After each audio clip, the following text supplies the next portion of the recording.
നമ്മുടെ ശരീരത്തിൻ്റെ ഭാരം കുറയ്ക്കാൻ വേണ്ടിയിട്ടും നമുക്ക് റെജുവിനേറ്റഡ് ആവാൻ വേണ്ടിയിട്ടും നമ്മുടെ ഇമ്മ്യൂണിറ്റീനെ ബൂസ്റ്റ് ചെയ്യാൻ വേണ്ടിയിട്ടും അതുപോലെ തന്നെ നമ്മുടെ മെറ്റബോളിക് ഫംഗ്ഷൻസിനൊക്കെ ഒന്ന് റെഗുലറൈസ് ചെയ്തെടുക്കാനൊക്കെ വേണ്ടിയിട്ട് പൊതുവേ ഇന്ന് എല്ലാവരും ചെയ്യുന്ന ഒരു കാര്യമാണ് ഇൻ്റർമീഡിയൻറ്റ് ഫാസ്റ്റിംഗ് എന്ന് പറയുന്നത്.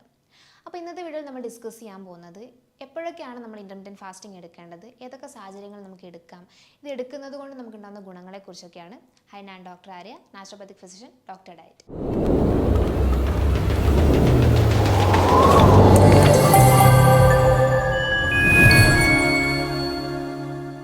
ഇൻ്റർമീഡിയൻറ്റ് ഫാസ്റ്റിംഗ് പേര് പോലെ തന്നെ നമുക്കറിയാം, നമ്മളൊരു പീരീഡ് ഓഫ് ടൈമിലേക്ക് നമ്മുടെ ഭക്ഷണത്തിൻ്റെ ഒരു കൺട്രോളിംഗ് ആണ് അവിടെ നടത്തുന്നത്.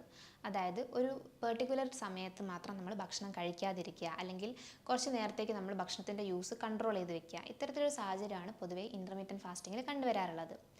ജനറലി നമ്മൾ വെയിറ്റ് കൂടിയിരിക്കുന്ന സാഹചര്യങ്ങളിലൊക്കെ നമുക്ക് വീക്ക്ലി വൺസോ 2 ആഴ്ച കൂടുമ്പോഴൊക്കെ ഇത്തരത്തിൽ ഒരു ഇൻ്റർമീഡിയൻറ്റ് ഫാസ്റ്റിംഗ് ഒക്കെ പൊതുവേ എടുത്തു വരാറുണ്ട്.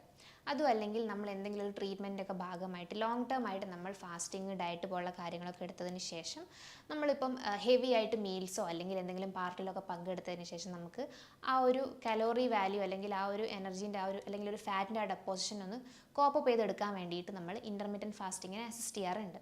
ഈ ഒരു സാഹചര്യത്തിൽ നമ്മൾ പൊതുവേ ചെയ്യുന്ന കാര്യം എന്ന് പറയുന്നത് നമ്മൾ ലിമിറ്റഡ് പീരീഡ് ഓഫ് ടൈമിലേക്ക് നമ്മുടെ ഭക്ഷണത്തിൻ്റെ ഇൻടേക്ക് കുറയ്ക്കുകയും അതുപോലെ തന്നെ ആ സമയങ്ങളിൽ നമ്മൾ ജ്യൂസസിനെയോ അല്ലെങ്കിൽ ഏതെങ്കിലും രീതിയിൽ ചെറിയ അളവിൽ വെള്ളമൊക്കെ എടുത്ത് നമ്മൾ കൺട്രോൾ ചെയ്തെടുക്കുന്നതാണ് പൊതുവേ കണ്ടുവരാറുള്ളത്.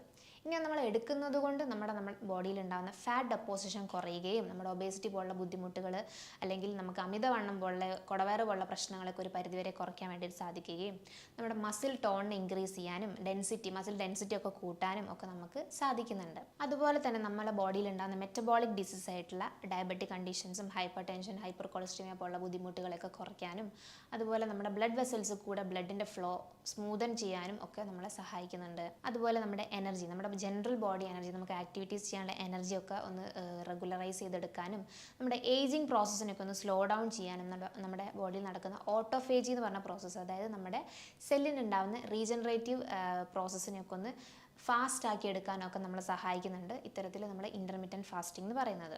ഇൻ്റർമീഡിയൻറ്റ് ഫാസ്റ്റിംഗ് എടുക്കുന്നതുകൊണ്ട് തന്നെ നമുക്ക് ഫിസിക്കലി ഉള്ള ഒരു ബെനിഫിറ്റ്സ് മാത്രമല്ല, നമുക്ക് സൈക്കോളജിക്കലിയും നമ്മുടെ ബോഡീനെ ഒരുപാട് ഗുണങ്ങൾ ചെയ്യുന്നുണ്ട്. പ്രധാനമായിട്ട് നമ്മുടെ സ്ട്രെസ്സ് ഒക്കെ കുറയ്ക്കാനും നമുക്കുണ്ടാകുന്ന ടെൻഷൻ കാര്യങ്ങളൊക്കെ ഒന്ന് റിഡ്യൂസ് ചെയ്യാനും നമ്മുടെ കോൺസെൻട്രേഷൻ കൂട്ടാനും നമ്മുടെ തോട്ട് പ്രോസസ്സിനൊക്കെ ഒന്ന് ആക്ടിവേറ്റ് ചെയ്തെടുക്കാനും നമുക്കുണ്ടാകുന്ന ബ്രെയിൻ ഫോഗ് പോലുള്ള ബുദ്ധിമുട്ടുകളൊക്കെ ഒരു പരിധി വരെ റിഡ്യൂസ് ചെയ്യാനും നമ്മളെ സഹായിക്കുന്നുണ്ട് ഇത്തരത്തിൽ ഇൻ്റർമീഡിയൻറ്റ് ഫാസ്റ്റിംഗ് എടുക്കുന്നത് വഴി. നോർമലി നമ്മൾ 2 രീതിയിലാണ് ഇൻ്റർമീഡിയൻറ്റ് ഫാസ്റ്റിംഗ് എടുക്കാറുള്ളത്. അതായത് ടൈമിംഗ് ബേസ് ചെയ്ത് പറയുകയാണെങ്കിൽ നമ്മളൊരു 8 അവേഴ്സിൽ മാത്രമായിട്ട് നമ്മുടെ ഭക്ഷണ രീതി ഒതുക്കിയതിന് ശേഷം ബാക്കി 16 അവേഴ്സ് നമ്മൾ കംപ്ലീറ്റ് ആബ്സ്റ്റിനൻസ് ആണ് ഫുഡിനോട്, അതായത് നമ്മൾ കഴിക്കുന്നേ ഇല്ല. ആ സമയങ്ങളിൽ നമ്മൾ വെള്ളമോ മൈൽഡ് ആയിട്ടുള്ള തിന്നായിട്ടുള്ള എന്തെങ്കിലും ജ്യൂസോ കാര്യങ്ങളോ ഒക്കെ മാത്രമാണ് നമ്മൾ ഇൻടേക്ക് ചെയ്യുന്നത്.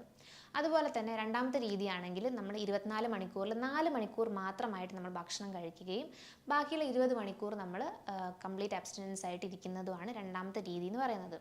ഈ രണ്ടാമത്തെ രീതി നമ്മൾ കുറച്ചുകൂടി അഡ്വാൻസ്ഡ് ആയിട്ടുള്ള ആൾക്കാരാണ് ചെയ്യാറുള്ളത്. സ്റ്റാർട്ടിംഗ് സ്റ്റേജ് അല്ലെങ്കിൽ ബിഗിനിങ് സ്റ്റേജ് നമ്മൾ ആദ്യമായിട്ടാണ് ഒരു ഫാസ്റ്റിംഗ് എടുക്കുന്നത് അല്ലെങ്കിൽ ഇൻ്റർമീഡിയൻറ്റ് ഫാസ്റ്റിംഗ് എടുത്ത് തുടങ്ങാമെന്ന് ചിന്തിക്കുന്ന ആൾക്കാരൊക്കെ ആണെങ്കിൽ നമുക്ക് ആ 8 to 16 അവേഴ്സോ അല്ലെങ്കിൽ 13 അവേഴ്സ് മാത്രമായിട്ട് ഫാസ്റ്റ് ചെയ്തുകൊണ്ടൊക്കെ നമുക്ക് ഇരിക്കാവുന്നതാണ്. ഇത്തരത്തിൽ നമ്മൾ എടുക്കുന്ന സമയത്ത് നമ്മുടെ ബോഡിക്ക്, അതായത് നമ്മുടെ ഓർഗൻസിന് ചുറ്റുപാടുമായിട്ട് ഫാറ്റ് ഡെപ്പോസിഷൻ ഉണ്ടാകുന്ന കണ്ടീഷൻസ് ഒക്കെ പ്രിവെൻ്റ് ആവുകയും നമുക്ക് എനർജി ഒന്നും കൂടെ കൂടുകയും അതുപോലെ നമ്മുടെ പാൻക്രിയാസിൻ്റെ ഫംഗ്ഷൻസിനൊക്കെ ഒന്ന് ഇൻക്രീസ് ചെയ്യാനും ഒക്കെ നമുക്ക് സാധിക്കുന്നുണ്ട്. ഇനി 2 രീതിയിലായിട്ട് നമുക്ക് ഫാസ്റ്റിംഗ് എടുക്കാം. പ്രധാനമായിട്ട് നമ്മളൊരു ദിവസം ഭക്ഷണം കഴിച്ചതിന് ശേഷം രാത്രി 10 മണിയോടുകൂടി നമ്മൾ നമ്മുടെ ഡിന്നറും കാര്യങ്ങളും അല്ലെങ്കിൽ അന്നത്തെ ദിവസത്തെ ഭക്ഷണം നമ്മൾ സ്റ്റോപ്പ് ചെയ്യാണ് കംപ്ലീറ്റ്ലി. അതിനുശേഷം നെക്സ്റ്റ് ഡേ ഉച്ചയ്ക്ക് ഒരു 2 മണിയൊക്കെ ആകുന്നതിന് ശേഷമാണ് നമ്മൾ അടുത്ത ഭക്ഷണം എടുക്കുന്നത്. അതായത് ആ രാത്രി തൊട്ട് പിറ്റേ ദിവസം ഉച്ച വരെ നമ്മൾ പ്രത്യേകിച്ച് ഭക്ഷണങ്ങളൊന്നും കഴിക്കുന്നില്ല.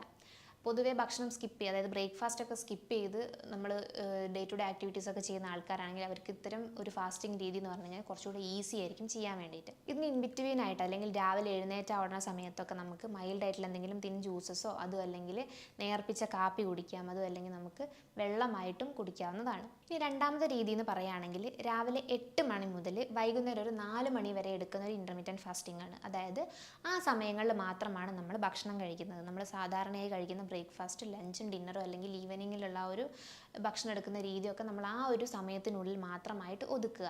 അതിനുശേഷം നമ്മൾ ഭക്ഷണം എടുക്കുന്നില്ല. ഇത്തരത്തിൽ ചെയ്യുന്നത് കുറച്ചുകൂടെ നമുക്ക് ബെനിഫിഷ്യൽ ആയിട്ടുള്ളൊരു കാര്യമാണ്. കാരണം എന്താണെന്ന് വെച്ച് കഴിഞ്ഞാൽ നമ്മൾ 6 മണിക്ക് ശേഷം എടുക്കുന്ന ഭക്ഷണത്തിനകത്തും നമ്മുടെ ബോഡിയിൽ കാർബോഹൈഡ്രേറ്റ് കൂടുതലായിട്ട് സെറ്റിൽ ആവുന്നുണ്ട്. ഇത്തരം ഒരു സാഹചര്യത്തിൽ നമുക്ക് ഒബേസിറ്റി പോലെയോ അല്ലെങ്കിൽ നമ്മുടെ കുടവയറ് പോലുള്ള ബുദ്ധിമുട്ടുകളൊക്കെ പൊതുവേ കണ്ടുവരും. അതായത് നമ്മുടെ ബോഡിയിൽ ഫാറ്റ് സെറ്റിൽ ആവാനൊരു കാരണമാവുന്നുണ്ട്. അപ്പോൾ ഒരു പരിധിവരെ ഈ രാവിലെ 8 മുതൽ രാത്രി അല്ലെങ്കിൽ വൈകുന്നേരം ഒരു 4 മണി വരെയുള്ള ആ ഒരു രീതിയിലുള്ള ഇൻ്റർമീഡിയറ്റ് ഫാസ്റ്റിംഗ് ആണ് നമുക്ക് കുറച്ചുകൂടെ ഹെൽത്ത് ബെനിഫിഷ്യറി നമുക്ക് പറയാവുന്നതാണ്. ഇത്തരത്തിൽ നമ്മൾ ലിമിറ്റഡ് പീരീഡ് ഓഫ് ടൈമിലേക്ക് നമ്മുടെ ഭക്ഷണം സ്റ്റോപ്പ് ചെയ്യുന്ന സമയത്ത് നമ്മുടെ ബോഡിയിൽ നടക്കുന്ന പ്രിൻസിപ്പിൾ എന്താണെന്ന് വെച്ച് കഴിഞ്ഞാൽ നമ്മൾ ന്യൂട്രീഷൻസ് നമ്മുടെ ഭക്ഷണത്തിലൂടെ ഉള്ളിലേക്ക് എത്തുന്ന ന്യൂട്രീഷൻസ് മൊത്തം നമ്മുടെ ബോഡിയിലേക്ക് ഫാറ്റിൻ്റെ ഫോമിൽ, അതായത് സ്റ്റോർഡ് ഫോം ഓഫ് എനർജിയാണ് ഫാറ്റ് എന്ന് പറയുന്നത്, ആ ഫാറ്റിൻ്റെ ഫോമിലാണ് സെറ്റിൽ ആവുന്നത്. ഈ ഫാറ്റിന് നമ്മുടെ ബോഡി നമ്മൾ സ്റ്റാർവ് ചെയ്തിരിക്കുന്ന സമയത്ത് യൂട്ടിലൈസ് ചെയ്യുകയാണ് ചെയ്യുന്നത്. അതായത് നമ്മൾ ഭക്ഷണം കഴിക്കാതിരിക്കുന്ന സമയത്ത് നമുക്ക് ആവശ്യമായിട്ടുള്ള എനർജി കാര്യങ്ങളൊക്കെ നമ്മുടെ ബോഡിയിൽ നമ്മൾ ചെയ്യേണ്ട ആക്ടിവിറ്റീസൊക്കെ ചെയ്യാൻ വേണ്ടിയിട്ട് നമുക്ക് ആവശ്യമായിട്ടുള്ള എനർജി ആയിട്ട് ഈ ഫാറ്റിനെ നമ്മൾ യൂട്ടിലൈസ് ചെയ്യുന്നു. അപ്പം അവിടെ ഫാറ്റ് ബേണിംഗ് നടക്കുന്നതുകൊണ്ട് തന്നെ നമ്മുടെ ബോഡിയിനകത്തുള്ള വെയിറ്റ് റിഡക്ഷനും നമുക്ക് ഒബേസിറ്റി പോലുള്ള കണ്ടീഷൻസിനൊക്കെ പ്രിവെൻറ്റ് ചെയ്യാനൊക്കെ നമുക്ക് സാധിക്കുന്നുണ്ട്. പല സാഹചര്യങ്ങളിൽ നമുക്ക് ഇൻ്റർമീഡിയറ്റ് ഫാസ്റ്റിംഗ് എടുക്കാവുന്നതാണ്. അതായത് നമ്മളിപ്പം ഹെവി ആയിട്ട് മീൽസ് ഒക്കെ എടുത്തിരിക്കുന്ന സമയമാണെങ്കിൽ നമുക്ക് അതൊന്ന് കോപ്പപ്പ് ചെയ്തെടുക്കാൻ അല്ലെങ്കിൽ ആ ഒന്നൊരു ബേണായി എടുക്കാനിരിക്കുന്നൊരു സമയത്ത് നമുക്ക് അടുത്ത മീൽ നമുക്ക് സ്കിപ്പ് ചെയ്യാവുന്നതാണ്. അതായത് നമ്മൾ ഉച്ചയ്ക്കും രാവിലെയും ഭക്ഷണം കഴിച്ചതിന് ശേഷം രാത്രി ഒന്നും കഴിക്കാതെ നെക്സ്റ്റ് ഡേ രാവിലെ വരെ നമ്മൾ ഫാസ്റ്റ് ചെയ്തിരിക്കുന്ന ഒരു കണ്ടീഷനാണ് ഇത്തരത്തിലൊരു സമയത്ത് നമുക്ക് ഉപയോഗിക്കാവുന്നത്.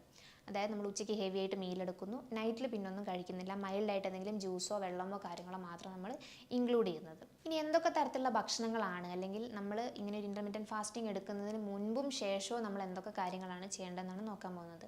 പ്രധാനമായിട്ട് ഇത്തരത്തിൽ നമ്മൾ ഇൻ്റർമീഡിയറ്റ് ഫാസ്റ്റിംഗ് എടുക്കുന്ന സമയത്ത് നമ്മൾ ഹൈ ഫൈബർ ആയിട്ടുള്ള ഭക്ഷണങ്ങൾ എടുക്കാൻ വേണ്ടിയിട്ട് പ്രധാനമായിട്ട് ശ്രദ്ധിക്കുക. അതായത് സാലഡ്സ് പോലെയുള്ള കാര്യങ്ങൾ, വെജിറ്റബിൾസ് കൂടുതലായിട്ട് ഇൻടേക്ക് ചെയ്യുക. ഫ്രൂട്ട്സ് കഴിക്കുന്നതുകൊണ്ട് കുഴപ്പമില്ല. അതും അല്ലെങ്കിൽ വെജിറ്റബിൾസ് ധാരാളമായിട്ട് ആഡ് ചെയ്തിട്ടുള്ള എന്തെങ്കിലും ഭക്ഷണങ്ങൾ നിങ്ങൾക്ക് കൂടുതൽ ഇൻടേക്ക് ചെയ്യാവുന്നതാണ്. ഇത്തരത്തിൽ നമ്മൾ ഹൈ ഫൈബർ ആയിട്ടുള്ള ഭക്ഷണങ്ങൾ എടുക്കുന്നത് വഴി നമ്മുടെ ബോഡിയിലെ ഡൈജസ്റ്റീവ് പ്രോസസ്സ് ഒന്ന് സ്ലോ ഡൗൺ ചെയ്യുകയും നമുക്ക് ആ ഒരു വിശപ്പിനുള്ള ഒരു ടെൻഡൻസി ഒരു പരിധിവരെ കുറഞ്ഞു വരുന്നതും കണ്ടുവരാറുണ്ട്.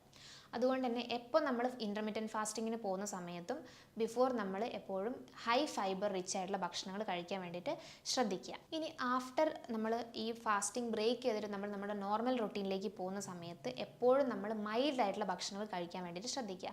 അതായത് ഹെവി ആയിട്ടുള്ള ഭക്ഷണങ്ങൾ കഴിക്കുന്നത് വഴി നമ്മുടെ ഡൈജസ്റ്റീവ് കപ്പാസിറ്റി ഒക്കെ ഒരു പ്രശ്നം വരികയും നമുക്ക് ആകെ മൊത്തം വയറിൻ്റെ കംപ്ലയിൻറ്റ്സ് കൂടുകയാണ് ചെയ്യുന്നത്. ഇത്തരത്തിലുള്ള സാഹചര്യങ്ങളിൽ നമ്മുടെ ബോഡിയിൽ ബ്ലോട്ടിംഗ് പോലുള്ള പ്രശ്നങ്ങൾ, ഇൻഡൈജഷൻ, അതുപോലെ തന്നെ പുളിച്ച് കയറി വരിക, നെഞ്ചരിച്ച് പോലുള്ള പ്രശ്നങ്ങളൊക്കെ പൊതുവേ കണ്ടുവരാറുണ്ട്. ഒരു പരിധിവരെ നിങ്ങൾ ജ്യൂസ് കൊണ്ട് വേണം ഇത്തരത്തിലുള്ളൊരു ഫാസ്റ്റിംഗ് ബ്രേക്ക് ചെയ്തിട്ട് നോർമൽ ഡയറ്റിലേക്ക് പോകാൻ വേണ്ടിയിട്ട്. കാർബോഹൈഡ്രേറ്റ് റിച്ച് ആയിട്ടുള്ള ഭക്ഷണങ്ങൾ പൊതുവേ എടുക്കാതിരിക്കാൻ വേണ്ടിയിട്ട് ശ്രമിക്കുക. അതുപോലെ തന്നെ കാർബും ഫാറ്റും ഒന്നിച്ചടങ്ങിയിട്ടുള്ള ആ ഒരു കോമ്പിനേഷനുള്ള ഭക്ഷണങ്ങൾ ഇത്തരത്തിൽ നമ്മൾ ഉടനെ തന്നെ എടുക്കുന്നത് നമ്മൾ കുറയ്ക്കാൻ വേണ്ടിയിട്ട് ശ്രമിക്കുക. അതുപോലെ തന്നെ ഫാറ്റും പ്രോട്ടീനുള്ളൊരു കോമ്പിനേഷൻ ആണെങ്കിൽ നമുക്ക് കുറച്ചുകൂടെ ബെറ്റർ ആയിട്ടുള്ളൊരു കാര്യം. അത്തരത്തിലൊരു കോമ്പിനേഷൻ നമുക്ക് ഇൻടേക്ക് ചെയ്യാവുന്നതാണ്. പ്രധാനമായിട്ട് ഭക്ഷണങ്ങൾ നിങ്ങൾ ഹെവി ആയിട്ട് ഒരു ഇൻ്റർമീഡിയറ്റ് ഫാസ്റ്റിങ്ങിന് ശേഷം ഹെവി ആയിട്ടുള്ള ഭക്ഷണങ്ങൾ പൊതുവെ എടുക്കുന്നത് കൺട്രോൾ ചെയ്യാൻ വേണ്ടിയിട്ട് ശ്രമിക്കുക. ഇനി നമുക്ക് എന്തൊക്കെ ഡ്രിങ്ക്സ് അല്ലെങ്കിൽ എന്തൊക്കെ കാര്യങ്ങൾ ഇതിന് ഇൻ ബിറ്റ്വീൻ ആയിട്ട് നമുക്ക് കഴിക്കാമെന്നാണ് നോക്കാൻ പോകുന്നത്. പ്രധാനമായിട്ട് നമുക്ക് വെള്ളം കുടിക്കാം, തിന്നായിട്ടുള്ള ജ്യൂസസ് നമുക്ക് കഴിക്കാം. അതായത് നമുക്ക് ലെമൺ ഹണി പോലുള്ള കാര്യങ്ങൾ, അതുപോലെ ലെമണും നമുക്ക് ഇന്ദുപ്പും കൂടെ മിക്സ് ചെയ്തിട്ട് നമുക്ക് കുടിക്കാം, ക്ഷീണം ഒന്ന് പ്രിവെൻറ്റ് ചെയ്യാൻ വേണ്ടിയിട്ട്. അതുപോലെ നേർപ്പിച്ചിട്ടുള്ള കാപ്പി നമുക്ക് കുടിക്കാം. ഈ നേർപ്പിച്ച കാപ്പിക്കകത്ത് ഷുഗർ ഫ്രീ ആയിരിക്കണം. അതിനകത്ത് അടങ്ങിയിട്ടുള്ള പോളിഫിനോൾസ് നമ്മുടെ ഓട്ടോഫേജി പ്രോസസ്സിന്, അതായത് നമ്മുടെ സെല്ലിൻ്റെ റീജനറേറ്റീവ് പ്രോസസ്സിനെ ഒന്ന് ഫാസ്റ്റ് ആക്കാൻ വേണ്ടിയിട്ട് സഹായിക്കും. അതുകൊണ്ട് തന്നെ നേർപ്പിച്ച് അധികം കട്ടിയില്ലാത്ത കാപ്പി ഉണ്ടാക്കി കുടിക്കുക. പാലോ കാര്യങ്ങളോ ഒന്നും മിക്സ് ചെയ്യാതെ നേർപ്പിച്ചിട്ടുള്ള കാപ്പി, അതിനകത്ത് ഷുഗർ ഫ്രീ ആയിരിക്കുകയും വേണം. ബ്രേക്ക് ചെയ്യുന്ന സമയത്താണെങ്കിലും നിങ്ങൾക്ക് മുസമ്പി പോലുള്ള ജ്യൂസസ്, അതായത് തിൻ ജ്യൂസ് ആയിട്ടുള്ള മുസമ്പി ജ്യൂസൊക്കെ നിങ്ങൾക്ക് യൂസ് ചെയ്യാവുന്നതാണ്. ഇനി ആർക്കൊക്കെ ഇത് എടുക്കാമെന്ന് ചോദിക്കുക, അല്ലെങ്കിൽ എപ്പോഴൊക്കെ നമുക്ക് എടുക്കാമെന്ന് വെച്ച് കഴിഞ്ഞാൽ നമുക്ക് ആഴ്ചയിൽ 1-2 തവണ നമുക്ക് എടുക്കാവുന്നതാണ്. കുറച്ചുകൂടി അഡ്വാൻസ് ആയിട്ടുള്ള ആൾക്കാരാണെങ്കിൽ നമ്മൾ നേരത്തെ പറഞ്ഞ പോലെ 20 മണിക്കൂർ നമ്മൾ ഫാസ്റ്റ് ചെയ്തിട്ട് 4 മണിക്കൂർ മാത്രം ഭക്ഷണം കഴിക്കുന്ന രീതിയൊക്കെ നിങ്ങൾക്ക് ഫോളോ ചെയ്യാവുന്നതാണ്. അതുപോലെ തന്നെ ഇപ്പോൾ ഹെവി ആയിട്ട് നമ്മൾ എന്തെങ്കിലും ഒരു ഫംഗ്ഷനോ കാര്യങ്ങളോ ഒക്കെ കുറേ ദിവസങ്ങളായിട്ട് നടന്നിരിക്കുന്ന ഒരു സാഹചര്യമാണെങ്കിൽ അതിനുശേഷം നമുക്ക് ഇൻ്റർമീഡിയറ്റ് ഫാസ്റ്റിംഗ് ഇടയ്ക്കിടയ്ക്ക് എടുക്കാവുന്നതാണ്. വേറെ ഹെൽത്ത് ഇഷ്യൂസോ മെഡിസിൻസോ കാര്യങ്ങളൊന്നും എടുക്കുന്നില്ല എങ്കിലും നിങ്ങൾക്ക് ഇത് ഡയറക്റ്റ്ലി എടുക്കുന്നതുകൊണ്ട് പ്രത്യേകിച്ച് പ്രശ്നങ്ങളൊന്നും വരുന്നില്ല. അപ്പോൾ എന്താണ് ഇൻ്റർമീഡിയറ്റ് ഫാസ്റ്റിംഗ് എന്നും അതെങ്ങനെയൊക്കെയാണ് എടുക്കേണ്ടതെന്ന് നിങ്ങൾക്ക് മനസ്സിലായെന്ന് ഞാൻ പ്രതീക്ഷിക്കുന്നു. മറ്റൊരു ഹെൽത്ത് വീഡിയോ ആയിട്ട് വീണ്ടും കാണാം. Thank you.